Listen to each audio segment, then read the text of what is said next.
Se você ainda pensa em aquisições de insumos ou comercialização, só tentando acertar o topo do mercado, ou tem dúvidas de como organizar o seu negócio, esse episódio do Conecta Agro é para você. Hoje recebemos aqui no estúdio Fábio, coordenador da área de supply de insumos, Edson, gerente da área de negócio em insumos agrícola, e um convidado muito especial, o José Carlos de Lima Júnior, sócio fundador da Markstrat Group e cofundador da Harvey Agrobusiness School, para falarmos sobre esses temas. Seja muito bem-vindo, José Carlos, ao nosso episódio. Primeiramente, obrigado, Antônio, Fábio, Edson. Prazer estar aqui com vocês, aqui na Castrolanda, já pelo segundo ano consecutivo aqui no programa Safra, na abertura das programações de 2026. E, para mim, é gratificante estar aqui com uma das cooperativas que eu mais admiro e respeito no agronegócio nacional. José, para darmos início então ao nosso bate-papo, qual é a sua visão? O que o mercado está nos sinalizando para esse momento? Antônio, a tua pergunta é muito importante pelo seguinte: nós estamos aqui praticamente avançando para o segundo semestre de 2026 e a maioria dos produtores já entraram do ano de 2025 para 2026 com uma série de desafios. Nós já tínhamos do ano passado para esse já uma série de insumos que estavam muito mais caros, o crédito muito mais restrito, a taxa de juro que é cobrada do produtor hoje, por ser recurso livre, é muito mais elevada quando você compara com o recurso controlado, que é subsidiado o juro pelo governo federal. Então a gente já tinha um contexto que era bastante desafiador, em face principalmente que a própria inadimplência que o agronegócio foi vivendo, o número elevado de recuperações judiciais que nós vivemos em 2025, isso fez com que a própria empresas que oferecem o crédito acabassem colocando esse crédito muito restrito. E, de repente, a gente passou a ter, desde o dia 28 de fevereiro, o conflito ali, de Estados Unidos, Israel junto ao Irã, e o fechamento do Estreito de Hormuz, que acabou ocasionando a disparada no preço dos fertilizantes, pensando principalmente nos nitrogenados, e, de tabela, os próprios defensivos químicos, os ativos acabaram ficando muito mais caros, numa situação de que nós temos, nesse momento, o maior centro fornecedor desses insumos vem da Ásia, falando da Índia, da China, que são as regiões que estão sendo impactadas nesse instante. Então, todo esse contexto, ele chega aqui nos campos, dos cooperados da Castrolanda, na primeira situação da indefinição de qual que é o custo que eu vou ter nessa atual safra. E temos um outro desdobramento. Nós temos uma realidade de que a perspectiva de preço para algumas commodities, nessa situação como um todo, fizeram com que as margens ficassem extremamente pressionadas.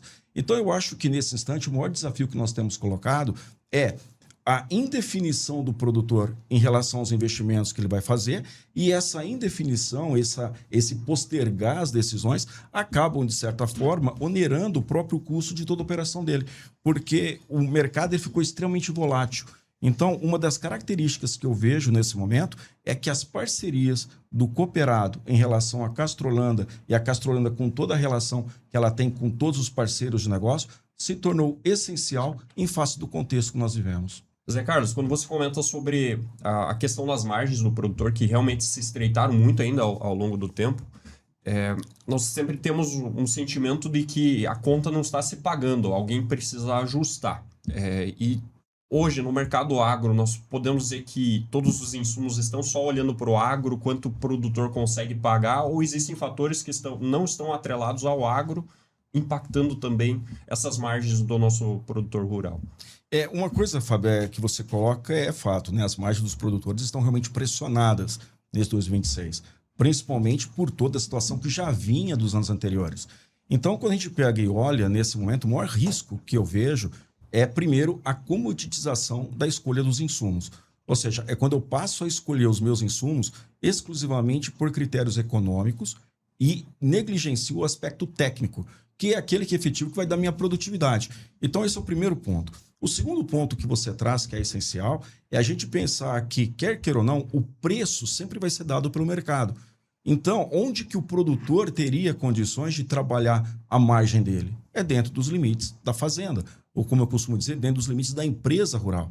Porque, nesse sentido, eu acho que o que nós estamos vivendo nesse instante, com toda essa pressão de margem, o maior risco que está colocado é exatamente a gente começar a tomar decisões puramente econômicas e negligenciar o aspecto técnico. Nós temos que equilibrar os dois. Eu acho que é nesse ponto que a gente precisa começar a considerar como que eu, produtor e eu, empresário rural, quero me ver qual que é a margem ideal que eu poderia vir a trabalhar ao longo desse ano. Por quê? Porque eu já tinha um custo elevado e não temos nada no curto espaço que diga que teremos um alívio, pelo menos em termos de custos de insumo e também em termos de crédito. Nós estamos aí praticamente às vésperas do anúncio do Plano Safra 2026-27 e dificilmente a gente vai ter recursos, vamos colocar assim, em grande volume, recursos com juros muito mais atrativos para o produtor. E, por outro lado, a gente tem também a própria situação que o agro acabou passando para os últimos anos, em que o risco foi reclassificado pelas instituições de crédito. Então, o crédito está muito mais escasso, ele está muito mais exigente para ser concedido. Então, o produtor ele precisa perceber esse momento, que eu vou chamar de extremamente indefinido, para ele poder adotar um mecanismo de olhar a gestão do negócio dele, porque a margem dele é feita dentro de casa, a margem é feita nos limites da fazenda. O preço é o mercado que dá. A margem é feita dentro. Então, o elemento de eficiência, nesse momento, na minha opinião, é essencial que seja colocado. E aí, Zé, até para a gente conectar esse assunto, né? A gente teve os momentos de guerra lá no passado, né? E aí, o que mudou desse cenário? Se a gente for olhar hoje, né? Esse cenário de crise, o que diferencia daquele momento? As coisas tendem a melhorar, né? Isso é a curto prazo, a longo prazo. Como é que você vê que o produtor pode trabalhar para que isso tenha uma segurança maior para ele para tomar uma decisão, por exemplo? Ô Edson, você entra num assunto que é muito importante, que é o seguinte, os produtores, em sua grande maioria, eles sempre entraram com pedido aos 44 do segundo tempo. Ou seja, eu tenho uma safra, e quando eu começo a falar de safra, nós temos que ter um entendimento que a agricultura é janela ideal de cultivo. Então, quer queira ou não, há um momento adequado de você colocar a semente no chão. Então, tão importante quanto você ter e atenção para essa janela de cultivo é você ter os insumos que você necessita na fazenda dentro da tua fazenda no momento que você precisa dos produtos. Então, hoje, o fornecimento, atender aos prazos, se tornou tão essencial, se não crítico, quando eu comparo com os anos anteriores. Então, a primeira situação que eu chamo muita atenção é que a gente precisa ter o planejamento. Hoje, entrar com pedido aos 44 do segundo tempo é arriscado. Você tem um grande risco de repente, receber o produto que seja com 1, 2 dias, ou na pior das hipóteses, com 1 semana de atraso, e você perder a janela de autocultivo, que vai impactar diretamente a tua produtividade. Então, o que eu começo a perceber é que esse conflito acabou colocando, e aqui eu não estou colocando apenas um conflito em relação ao Irã ali. Na verdade, a gente já vem com uma instabilidade de fornecimentos mundiais desde o primeiro governo Trump, lá em 2017 e 2018. Por quê? Até 2017 e 2018, o mundo funcionava como se fosse um relógio suíço. Você entrava com pedido aos 44 do segundo tempo na Castrolanda, a Castrolanda conseguia entrar com pedido junto ao fornecedor, junto à indústria parceira, que conseguia entrar com esse pedido ao fornecedor, que em sua grande maioria está sediado do outro lado do Atlântico, está lá colocado na Ásia, seja China, Índia, qualquer outro país. Esse produto entra na produção, chega no navio, atravessa o oceano, 35 dias de navio, passa por todo o processo de desembaraço alfandegário, chega na Castrolanda e consegue ser entregue na fazenda do cooperado no momento que ele precisa para produzir. Ou seja, o relógio suíço que funcionava até 2017, ele parou de funcionar de maneira perfeita desde então. Nós tivemos ali o primeiro conflito, vamos pegar ali a primeira situação do Trump com protecionismo 17 e 18, tivemos depois o rompimento da cadeia de suprimento em 2020 com a pandemia, depois tivemos a guerra da Rússia na Ucrânia em 2022, que disparou, né, praticamente os fertilizantes, e agora a gente começa a perceber em 2026 toda essa situação com relação ao Irã. Ou seja, a volatilidade virou regra. Então, o que o produtor precisa ter clareza é planejamento, não dá mais para tentar acertar o olho do mosquito. Acertar o olho do mosquito é levar até os 44 do segundo tempo para entrar com o pedido, se tornou arriscado. Então, hoje, fazer o melhor preço na compra ou tentar fazer o melhor preço na venda é você tentar jogar, literalmente com a sorte, em face da volatilidade do mercado. Então, a maior preocupação que eu tenho nesse momento é tentar entender o seguinte: eu tenho que ter clareza do meu custo. Qual que é o meu custo? E o meu custo não é só o custo de insumos, é o custo meu de operação, porque eu tenho que ter maquinário, eu tenho o custo de mão de obra, eu tenho mudanças tributárias que eu preciso colocar e entender, e a cooperativa tem uma vantagem nesse novo ambiente que se tornou. Então, o planejamento, o produtor precisa se ver como um empresário. E se ver como empresário é ter clareza de custo, de margem, e saber que o mercado não dá para você acertar o olho do mosquito, que é você acertar o valor do preço, depois da vírgula, as 2K decimais. É muito arriscado fazer isso. Então, eu acho que o que mudou mesmo, Edson, é planejamento. Hoje é essencial planejar e, mais do que isso, contar com fornecedores que garantam previsibilidade. Porque a previsibilidade no mercado, ela ficou muito comprometida desde então. Então, eu acho que esse é o grande ganho que nós precisamos ter nesse instante. É uma mudança de mentalidade. Eu preciso ter o planejamento, porque entrar com pedido aos 44 do segundo tempo tornou-se arriscado.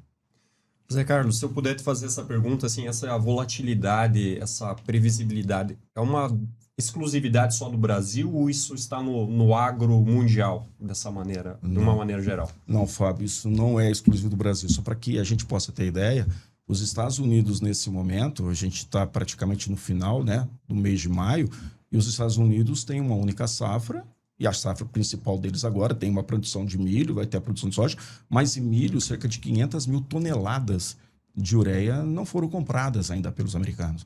Os produtores americanos, eles postergaram a compra, acreditando que esse preço possa vir a cair. E nós sabemos que abrir o Estreito de Hormuz é uma parte da história. A gente vai ter, além da abertura do Estreito de Hormuz, vem a segunda pergunta. E os ativos industriais que nós tivemos guerra, como que ficaram esses ativos? Eles foram destruídos ou não foram destruídos? Uma terceira situação é que a gente precisa colocar que, por exemplo, uma planta de GNL, de gás natural liquefeito, que quando você desliga essa planta, para ela poder ser religada, o tempo de setup de máquina, coloca 2 semanas. Então, a máquina foi desligada, as plantas foram desligadas. A partir do momento que você volta à normalidade, vamos partir do pressuposto que volte hoje, eu vou precisar de 2 semanas para que aquela planta entre numa operação em condições máximas. E se eu pensar que essa planta entrou em produção máxima, eu tenho toda a parte de deslocamento logístico, a entrega, eu estou perdendo o quê? A janela ideal de cultivo no fornecimento do produto. Então, esse problema não é exclusivo do Brasil. Os americanos vivem esse problema, estão vivendo esse problema na pele nesse mês de maio. Nós temos a situação, problema acontecendo na Índia. O governo indiano, uma das maiores preocupações do governo indiano era tentar abastecer toda a produção de fertilizantes para os produtores indianos. Você tem a Austrália, que tem uma situação muito preocupante, porque eles precisam ter esse produto já agora em junho. Então, é uma situação mundial, não é exclusiva do brasileiro.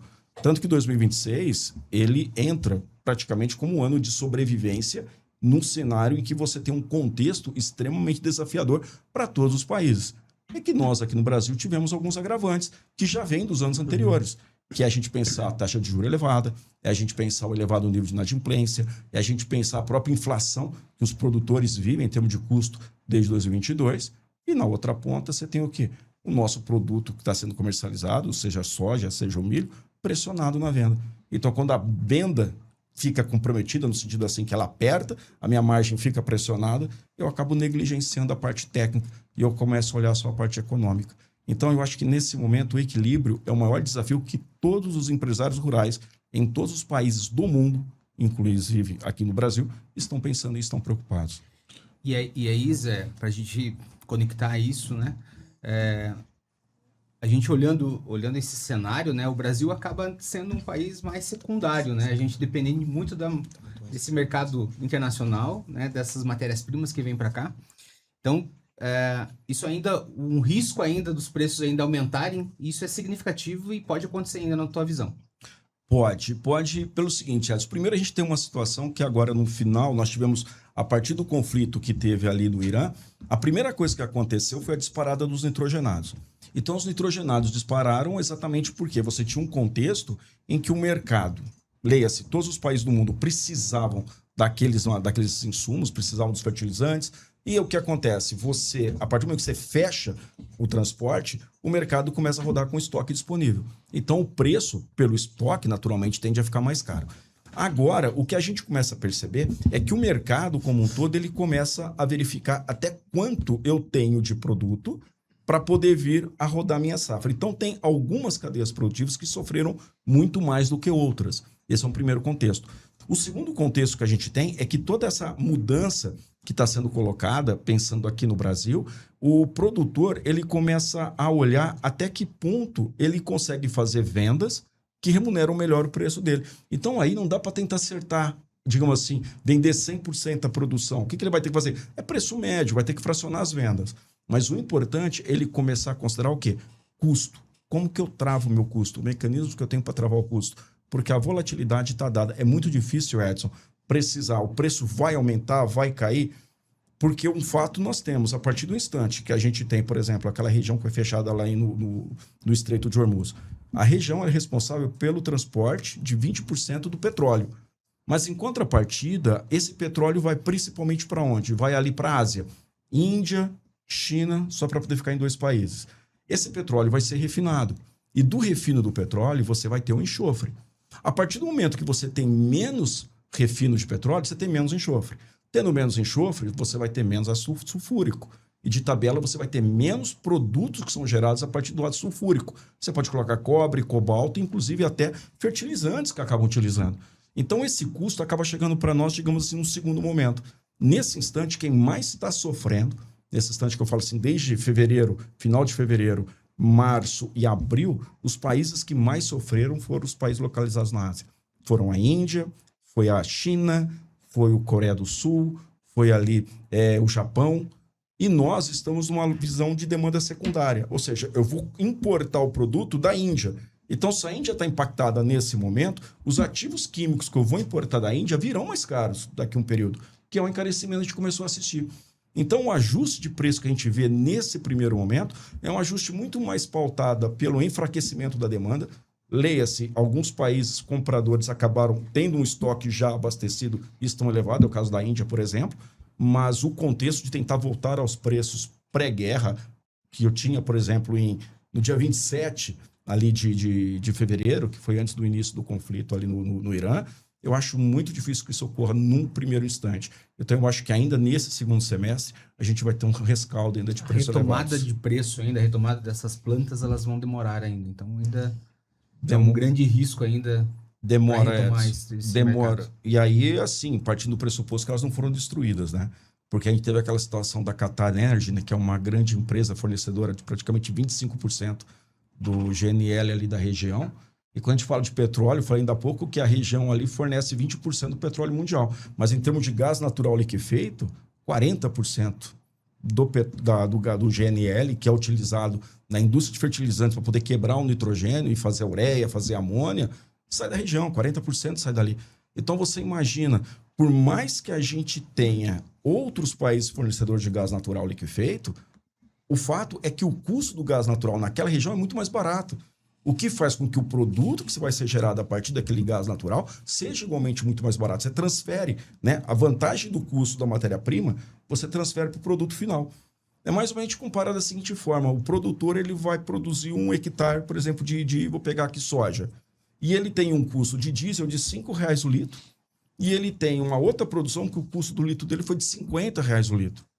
Qual o produto, qual soja que vai ser mais barata no final? Aquela que teve uma matéria-prima diesel muito mais barata. O gás natural liquefeito na região do Oriente Médio é muito mais barato quando comparo, por exemplo, o gás natural que tem no Brasil, ou que tem aqui, por exemplo, na região da Bolívia, ou que tem nas regiões, outras regiões produtoras. Então, não é apenas mudar a origem da matéria-prima, mas é o custo dessa matéria-prima. Então, a minha preocupação é como que ficaram as plantas. Porque se elas foram destruídas, os ativos foram destruídos, a abertura ou não do estreito é só uma parte da história, né? A segunda parte é o estreito está aberto, o transporte existe, mas eu tenho um produto para transportar? Cara, a indústria foi destruída. Pronto, coloquei um problema na história. E trazendo um assunto para a nossa realidade nacional, o que você considera hoje como um diferencial competitivo do agro brasileiro? Olha, sem sombra de dúvidas, eu acho que o agro, a gente, assim, nós temos algumas vantagens. A primeira grande vantagem, nós somos muito bons em produzir. Isso é inevitável. A gente tem muito ganho ainda para buscar eficiência, mas a gente consegue, os aspectos técnicos, a gente consegue ter uma vantagem competitiva significativa. O que eu acho que precisa melhorar, a gente começar a entender a necessidade de fazer a gestão do negócio. Porque tem algo, Antônio, que eu sempre coloco, que é o seguinte: a maioria dos produtores, dos empresários rurais, aqui eu vou levar para os cooperados da Castrolanda, eles precisam ter uma atenção para uma coisa. Todo o cuidado que ele tem de escolher o melhor pacote tecnológico, aqui junto ao Antônio, ao Fábio, ao Edson, ou seja, escolher os melhores insumos que eu vou utilizar, fazer todo o manejo adequado da minha agricultura para que eu tenha a melhor produção. Se eu errar na hora da venda, eu perco tudo. Então, a gente está olhando muito a parte de produção, estamos negligenciando a parte de comercialização, a parte de venda. E é a venda que vai, digamos, sedimentar a tua margem, vai formalizar teu resultado. Então, eu acho que o agro ele está evoluindo nessa frente, porém, a parte de gestão ele ainda precisa criar musculatura. Inclusive, esse é um dos cuidados que a gente teve quando nós pensamos na Harvard, por exemplo, que é uma escola de negócios voltada para o agro. Por quê? Porque o problema hoje não é mais você produzir, mas é você produzir e vender com uma margem que remunera o teu risco. Certo. Eu preciso remunerar o meu risco. Porque quer queira ou não é apenas produção. Tá, e o meu risco, como que eu estou remunerando ele? Então, essa vantagem competitiva de solo, de clima, de ter 2 safras ano, é uma parte da história. Mas a parte que realmente dá o resultado é você vender com valor que remunera o teu risco. E eu acho que esse ponto a gente precisa ainda aprimorar. Certo. E, José Carlos, você acredita ainda numa alta da commodity para esse ano? Eu vou ser muito franco com você. Como que eu enxergo? Eu acho que o mercado, nesse momento, ele ainda... Como que... Vou separar, tá? Vou olhar mercado físico e mercado financeiro. Tá? Vou separar as duas coisas. Primeiro, o mercado físico é aquele que você tem obrigatoriamente o cooperado Castrolanda e a Castrolanda. Ou seja, é onde eu tenho a troca de posse do produto feito. Então, eu tenho ali o produtor, ele tem a saca de milho e a Castrolanda tem interesse na saca de milho. O produtor tem a soja, a Castrolanda tem interesse na soja. Então, você negocia a posse daquela saca. Só que você tem o mercado financeiro. E o mercado financeiro é aquele mercado que você tem investidores no mundo inteiro que pode escolher onde que ele vai alocar os ativos dele, onde que ele vai colocar o dinheiro dele. E ele pode escolher entre vários produtos, vamos pegar, ele pode escolher produtos de renda fixa, ele pode escolher produtos de renda variável como ações de empresa, e ele pode escolher uma classe de produtos chamada derivativos agrícolas. Ele pode comprar um contrato de commodity. Então, por isso que o preço, e aqui eu já entro direto na tua resposta, o preço de uma commodity, seja soja, milho, vou pegar soja, por exemplo, é dada pelo CBOT do mercado financeiro e o prêmio do mercado físico. Quando eu olho o prêmio, é inevitável ter que considerar que eu tenho soja disponível ainda da safra do ano passado. Eu ainda tenho muito produto que não foi comercializado. Então, como você tem uma disponibilidade muito grande de produto e eu tenho uma nova safra que vai entrar, esse produto disponível eu vou ter que colocar no mercado. Então, naturalmente, o prêmio tende a ir para baixo. Eu tendo a pressionar o prêmio porque eu tenho disponibilidade. Mas quando eu olho o CBOT, que é o mercado financeiro, os fundos, se o mercado físico olha as condições da oferta, o mercado físico está olhando como está a safra agora, nesse momento. O mercado financeiro está olhando o futuro. Como que vai ser o comportamento do agro com tudo isso que está acontecendo em termos de oferta lá em 2027? E aí você começa a ver que os fundos, muitos estão se posicionando na parte comprada, estão comprando o contrato, porque eles já estão antevendo que em 2027 os efeitos do encarecimento dos insumos, o provável efeito que talvez possamos vir a ter ou não de clima, o provável efeito aí de redução de área plantada, vai impactar o quê? Na oferta da safra do ano seguinte. Então, eu acredito que a gente sim vai ter uma surpresa de preço para cima. Eu acredito a partir de 2027. Por quê? Porque o mercado vai perceber que, como eu coloquei logo no início, né? O alimento que eu consumo agora, ele não foi produzido agora. O que eu me alimento agora em 2026 foi produzido em 2025. Então, a decisão do produtor hoje vai dar o dinheiro novo lá no futuro. Então, a decisão dele de 25 chegou em 26. Agora, nesse 26, a decisão dele vai chegar em 27. É o mercado financeiro está indo para 27. Cara, ele está indefinido em 26. Ele está reduzindo área. Ele está revisando o pacote. É provável que lá na frente a oferta seja menor. Então, você tem a retomada do preço. Então, no curto prazo, Antônio, eu acho pouco provável pelo produto disponível ainda não comercializado. Certo. Você tem muita pressão de oferta, naturalmente você vai ter uma pressão no valor do preço, na venda. Mas enquanto a partir do próximo ano, a gente vai ter, sim, uma retomada. Nesse ponto, eu estou otimista. Por isso que eu falo que nesse 26 é um período de sobrevivência. Eu preciso entender que isso está acontecendo, mas o mundo não vai acabar, né, Edson? O mundo vai continuar. Se o mundo vai continuar, o mundo vai ter que continuar alimentando. A diferença é como que eu passo por esse período de turbulência para poder usufruir dos momentos futuros. E aí, Zé, olhando esse cenário de crédito, por exemplo, né? Acho que isso é fundamental e importante para o produtor. Como é que você vê de estratégia, né, dessa dificuldade? Porque o mercado brasileiro ele acaba avançando muito mais, né, com relação a outras regiões, outros mercados, e aí esse crédito limitado, muitas vezes, acaba sendo uma dificuldade que o produtor possa avançar com relação a isso. Como é que você vê esse cenário? Edson, é muito importante quando você coloca o crédito, primeiro, porque quando a gente começa a falar de produção agrícola, pecuária também, né? Toda atividade econômica, você tem uma coisa chamada descasamento da receita com a despesa. Primeiro, todo cooperado Castrolanda, digamos, investe, né? Tem a despesa. Ele primeiro vai limpar, vai preparar o solo, vai limpar a área dele ali, prepara o solo, coloca a semente, dá todos os traços culturais para aquela semente crescer, desenvolver, chegar na vida adulta, para ele pegar o produto e vender no mercado. Então, no momento que ele limpou a área, até a hora que ele tem efetivamente a safra dele na mão, ele só teve despesa. A receita dele vem quando ele vem aquele produto e recebe. Então, esse descasamento temporal da receita com a despesa obriga ele a ter uma cola no fluxo de caixa dele, que é o crédito agrícola. E o crédito agrícola, ele sempre foi, aqui no Brasil, de origem predominantemente pública. Dentro do Plano Safra, você tinha os recursos controlados, que tem linhas de crédito específica, mas você tem um juro subsidiado como maioria. Ou seja, o produtor ele tinha acesso a um crédito com uma taxa de juros bastante atrativa, vamos pegar assim quando comparado com a taxa de juros de mercado, o que fazia com que o custo de capital dele para o crédito, para o autofinanciamento da safra dele, fosse, digamos, mais amigável. Em contrapartida, com o próprio crescimento do agronegócio, esse juro controlado, com valor subsidiado, ele foi ficando menor. E hoje o recurso livre, que é a grande maioria que financia o agronegócio, por meio, por exemplo, de CRAS, né, os certificados recebíveis do agro, ou as LCAs, a letra de crédito do agronegócio, eles acabaram se tornando maioria. E esses produtos, eles são atrelados a uma taxa, nesse momento, Selic, que é a referência, eu estou falando de uma taxa que está em 14,5%. Então, o recurso livre ficou mais caro. Então, hoje, primeira situação, se o produtor for pegar um recurso no banco, é fato que o recurso tende a ser muito mais caro. Como que ele diminui o custo financeiro desse recurso? Diminuindo o prazo de pagamento. Porque quando você pega o recurso que é controlado, aquele recurso tem juros subsidiado, eu vou fazer o pagamento no ano safra. Então, geralmente, o pagamento eu vou pagar lá, por exemplo, 30 de abril ou 31 de maio. Eu tenho que fechar o pagamento daquele ano para poder ter acesso ao crédito da safra seguinte. Eu posso levar, dar um exemplo solto, até dia 31 de maio para fazer o pagamento. Por quê? Porque o juro, por ser subsidiado, ele é mais barato.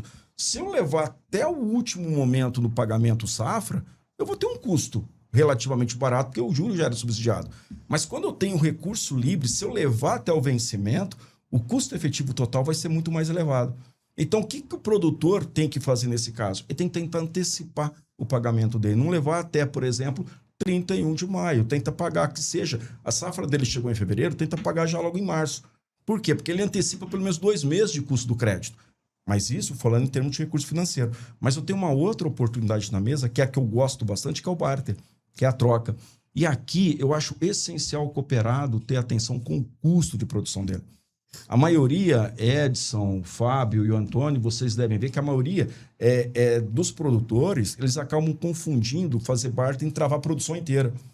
Eu tenho uma produção de 70 sacas por hectare.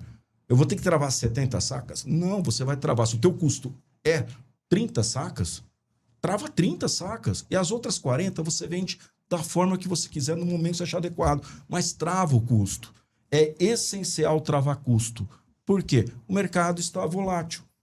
Mas eu posso comprar hoje por 10 e amanhã o produto pode estar por 9. Sim, mas você pode comprar por 10 e o teu produto amanhã está por 11, 12, 13. Então, não dá para tentar acertar, digamos, o olho do mosquito. Você tem que ter a gestão. Nesse caso, eu estou fazendo a gestão do quê? Do custo. E os outros 40, o que eu faço? Eu faço a gestão da venda. É onde que entra a preocupação de eu trabalhar. Como é que eu travo? Por exemplo, Cebolt em bolsa. Como é que eu posso vir a travar, fazer hedge de câmbio? Como é que eu posso travar, por exemplo? Eu posso deixar o prêmio em aberto. Então, o produtor, ele precisa ser um empresário. E para ser empresário, ele tem que saber como que o preço dele é formado.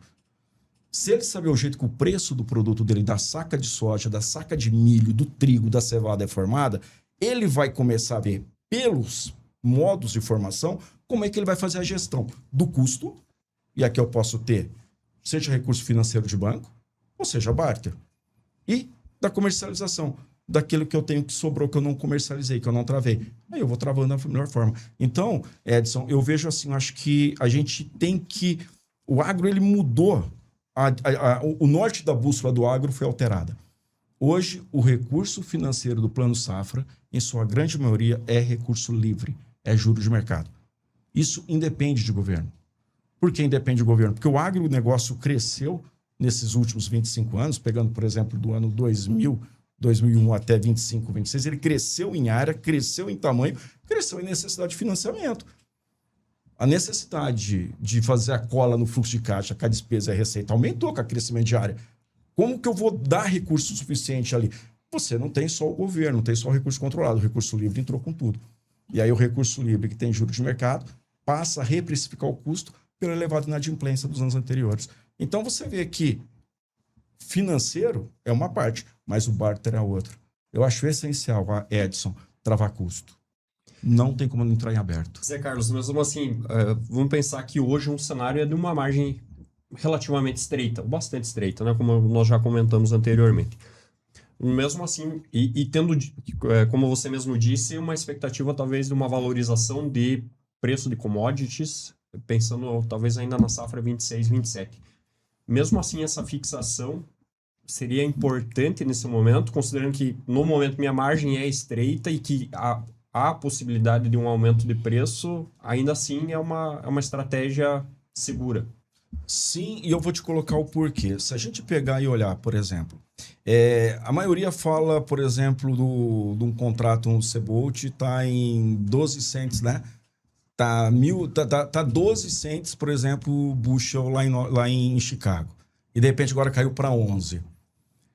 Pô, você teve uma queda de 1.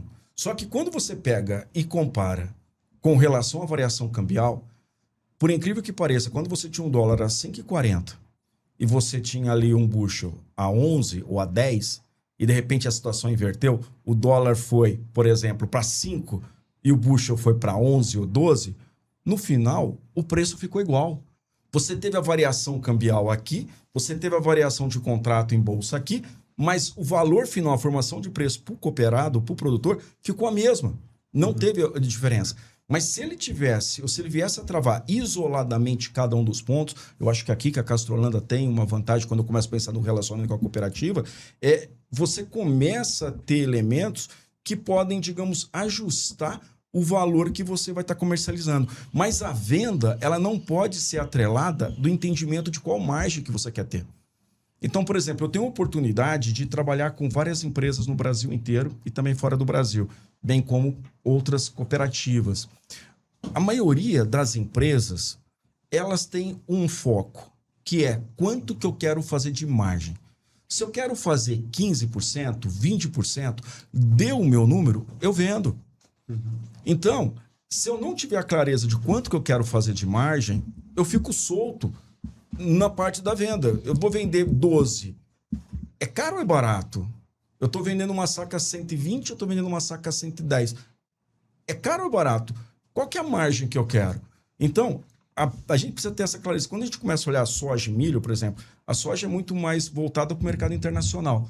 Então, os elementos internacionais exercem muito mais força na soja quando compara com o milho. O milho, por exemplo, é voltado para o mercado interno e o cenário de milho, e aqui até junto àquela pergunta que o Antônio fez há pouco, o cenário de milho é muito mais positivo para o segundo semestre. O milho para o segundo semestre tem uma tendência de valorização. A soja, nesse primeiro momento, eu diria que ela está muito mais pressionada, mas em contrapartida, o contexto para milho é muito mais positivo. Então, eu acho que essa clareza de formação de preço, Fábio, e de margem, é isso que deveria nortear cada produtor. Ele tem que saber quanto que ele quer fazer com o investimento que ele fez.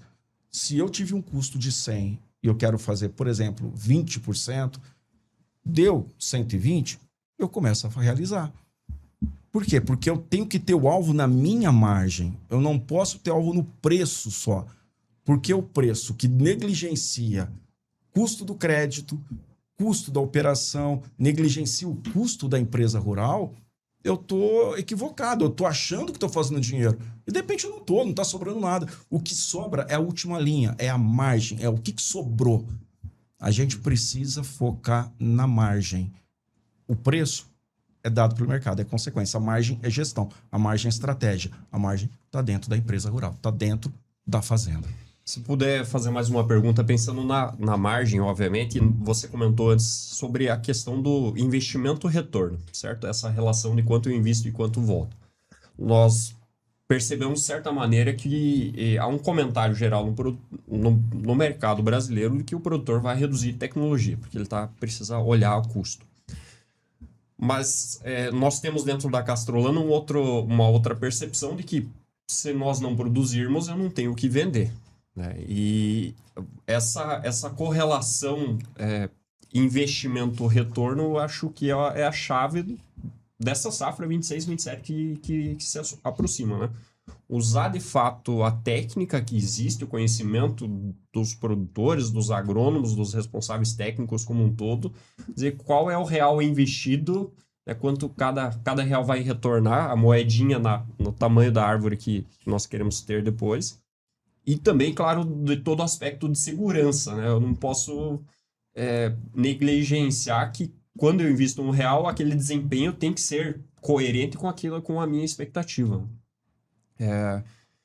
Você entende que esse seria o melhor caminho a se seguir mesmo? Ou, né, preciso só cortar custo como de uma maneira geral, como o mercado está falando? Olha só, Fábio, toda empresa ela tem um custo para existir. Toda fazenda tem um custo para estar ali. Então, todo produtor, todo cooperado da Castrolanda sabe que se ele não fizer nada na área dele, ele vai ter um custo no final de um determinado mês, porque ele tem custo com mão de obra, ele tem custo com maquinária, ele tem depreciação, ele tem financiamento, ele tem uma série de investimentos, de decisões que ele fez e que ele está trazendo. Portanto, não produzir nada é algo que também não posso colocar na mesa, porque como que eu vou pagar minhas contas que eu já assumi lá atrás? Então, existe uma coisa que qual que é a viabilidade mínima que eu tenho que ter no final de produção para pelo menos zerar minhas despesas. Por que eu coloco isso? Porque eu não posso reduzir de maneira solta, porque eu posso lá na frente correr o risco de não ter o produto final para poder honrar com os meus compromissos assumidos. Então, esse é o primeiro ponto. Eu não posso cair a minha produção no nível mínimo e lá na frente não ter saldo, não ter resultado para honrar os compromissos que eu já assumi lá atrás. Então, cortar de maneira cega está fora de moda, não posso fazer isso. Segundo ponto essencial, eu não posso também entrar numa visão de que eu vou reduzir área ou eu vou reduzir custo de uma maneira solta. Essa redução tem que estar atrelada com o meu objetivo lá na frente. Então, o que eu enxergo nesse instante, que é um ponto que chama bastante a minha atenção, a gente precisa cada vez mais, ao invés de olhar custo por hectare, o custo por área plantada, eu tenho que olhar retorno por área plantada. Porque se eu quero ter, e aqui é um comentário que eu faço, seja em treinamentos, seja em aulas, seja em várias oportunidades que eu tenho, seja na Harvard, seja na Marquestrate, eu sempre falo, cortar custo é a coisa mais fácil que existe. É só você não pôr nada. Basta não colocar nada de fertilizante, não colocar nada de tratamento, fazer nada de manejo, e aí eu torço para aquilo que Peru Vaz de Caminha falou é verdade, que tudo que aqui planta dá. A gente sabe que não é assim. Então eu não posso olhar custo por área plantada, eu tenho que olhar retorno por área plantada, quanto que eu coloquei, quanto que produziu. Então a minha visão tem que ser na saída, na produção.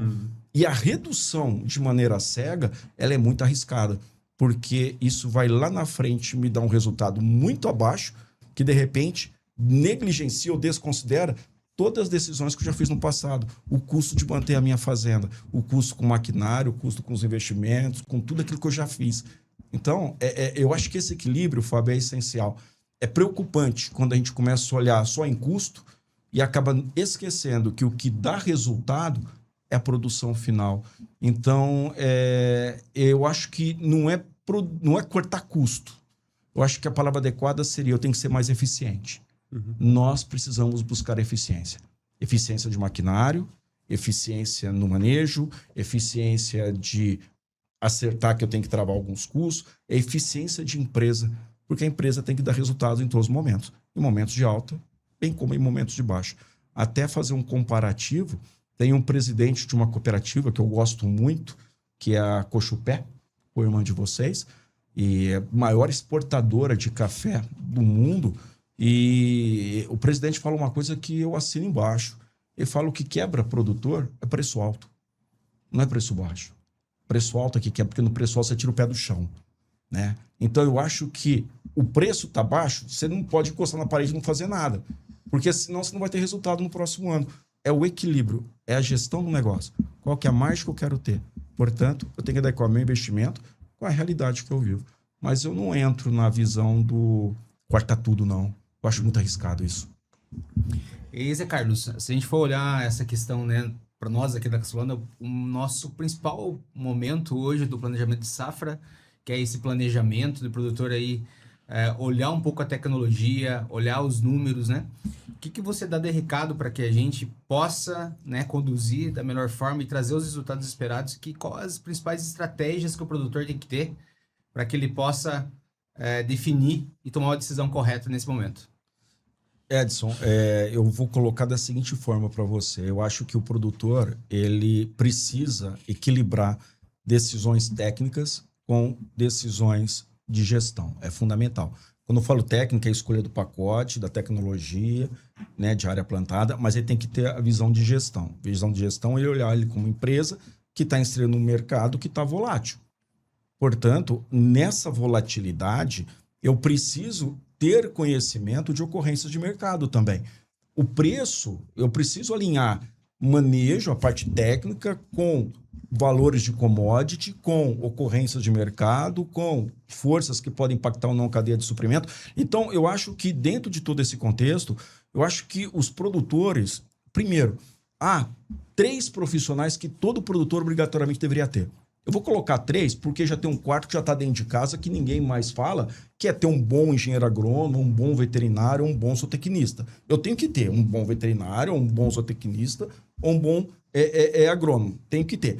Mas tem outros 3 profissionais que todo produtor rural, todo empresário rural, obrigatoriamente deveria ter. Primeiro, um bom contador. Ele tem que ter um bom contador. Segundo, ele tem que ter um bom advogado para a parte tributária, é importantíssimo, a parte de contrato é importante ter isso. E o terceiro, ele tem que ter um bom administrador.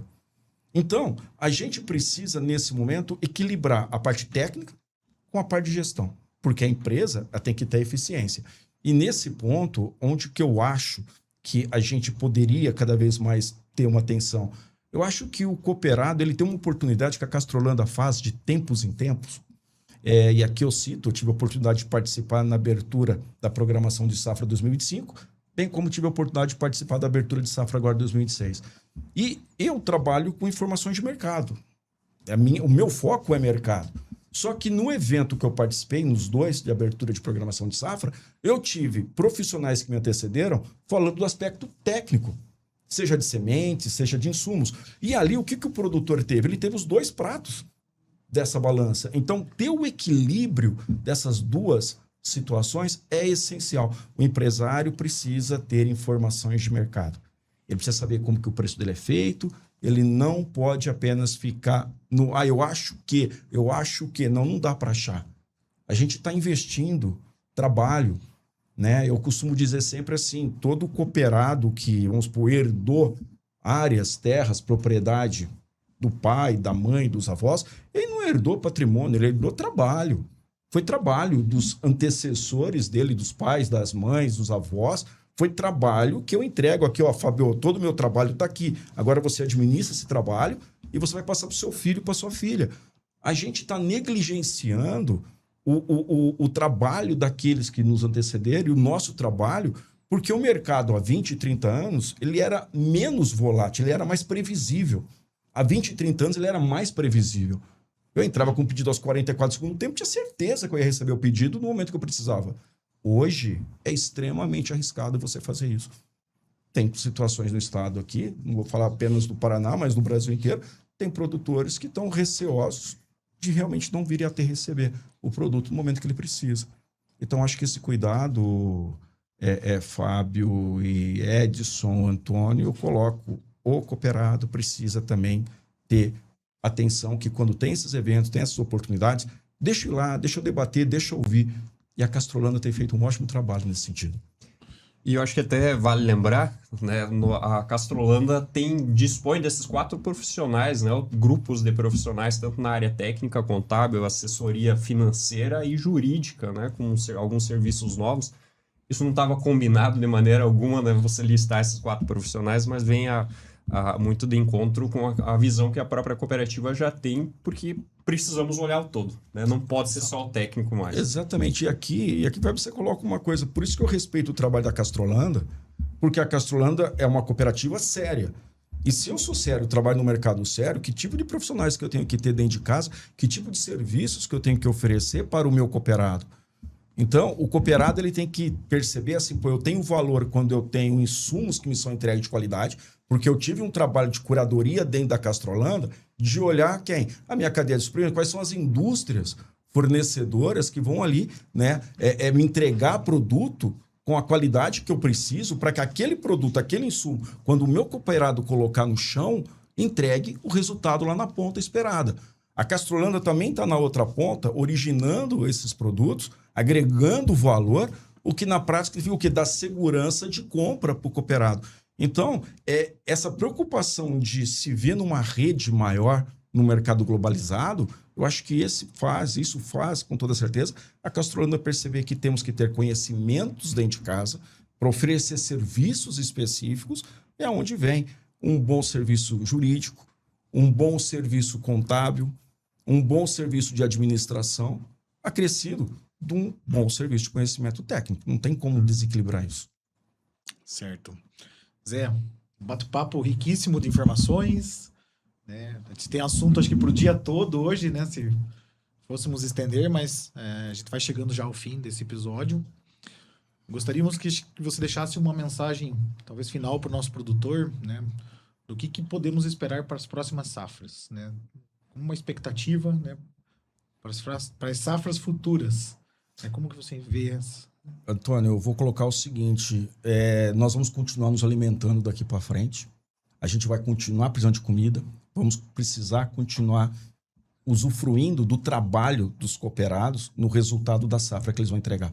Eu estou nesse dia me alimentando da decisão de safra que eles fizeram no ano passado. E daqui um ano eu vou estar me alimentando com a decisão que eles vão fazer hoje. O mercado está num ambiente de insegurança? Tá, isso é fato. Não vou negligenciar e falar o contrário. Nós estamos num modo em que eu preciso ter uma sobrevivência. Só que sobreviver também não é não fazer nada. Eu tenho que fazer alguma coisa e essa alguma coisa é que vai me dar o resultado daqui a um ano. Então, eu acredito, e aqui eu passo novamente para os cooperados, o seguinte, nesse momento, é um momento em que você precisa começar a ajustar cada vez mais a tua eficiência, porque o mercado vai ter retomada depois. Sempre basta pegar todo o cooperado que já tenha, no mínimo, vou colocar 25 anos de trabalho, já passou, no mínimo, duas crises anteriores. Tivemos a última crise, inicialmente, que foi ali em 2014 e 2015, que todos recordam, tenho certeza disso. Tivemos depois a de 2004, 2005. Só que o que aconteceu depois de 2004, 2005? Crescimento. O que aconteceu depois de 2014 e 2015, aí 16 para frente? Crescimento. Então, depois de toda a queda, sempre vem a retomada, porque o mercado tem as altas e baixas. O mercado é ciclo. Tem ciclo de euforia, depressão. Euforia, depressão. Sempre vai estar ajustando. E é nesse fato que eu acho que o cooperado precisa, primeiro, não se contaminar pelo excesso de pessimismo que todo mundo coloca. A gente não pode se contaminar. Porque se eu for partir do pessimismo, gente, eu não saio de casa. Eu ligo a televisão, começo a ler, gente, o mundo vai acabar. Eu não vou sair de casa, porque o mundo vai acabar. Então eu não posso me contaminar. Então eu acho que como que eu não me contamino? Qual que é o mínimo que eu tenho que fazer? Qual que é o resultado mínimo que eu tenho que entregar? Com quem que eu posso contar? Eu acho que é nesse momento que a rede conta muito. Acho que é nesse momento que o cooperado, o Castrolanda, todos os parceiros da Castrolanda, e aqui eu não tenho como não falar, né? O segundo ano que eu tenho aqui, a Mosaic já fez esse convite para mim, 2 oportunidades para estar junto com vocês. Então vocês têm bons parceiros. Como que eu trago esses parceiros para dentro de casa? Porque não é o produtor que está sofrendo. Se o produtor sofre, a Castrolanda sofre, Mosaic sofre e toda a cadeia de suprimento sofre. Como que eu tiro esse sofrimento? Simplesmente trabalhando em conjunto, em prol do quê? Do alimento que eu vou me nutrir daqui a um ano. É o que vai acontecer. A gente vai continuar comendo, Antônio. Tá. Pelo menos eu prometo para mim mesmo que vou continuar me alimentando. Tá certo. Edson, quer deixar alguma mensagem final para esse momento de planejamento da safra, programação? Deixar um recado que nós estamos preparados, né? como sempre, como a Castrolanda. Acho que todos os pontos foram colocados aqui foram importantes, né? E nós estamos preparados para o produtor, para levar informação para ele, né? Para atender ele da melhor forma, com os nossos serviços, com o nosso nível de atendimento. E aí que o produtor, né, planeje e que ele venha, né, com todos os volumes, os planejamentos nessa safra agora de verão. Tá certo. Então, assim, Fábio, né, também algo? Só deixar um recado, né, para os nossos cooperados, para os nossos produtores, né, que nós, como área de supply, suprimentos, né, tanto eu como a equipe, estamos sempre atentos, né, ao mercado, estamos realmente preocupados todo o tempo, às vezes até com algumas noites de sono empenhadas em pensar, né, matutar a estratégia do que nós podemos fazer de melhor para o nosso cooperado. Então, estamos realmente juntos nessa e queremos entregar o melhor para todos vocês. Agradecer a presença de todos, né? E assim nós encerramos mais um episódio do nosso Conecta Agro. Então, para você telespectador que, né, gostou, siga a nossa página, curta, compartilha e estaremos aí em breve com mais episódios. Até mais!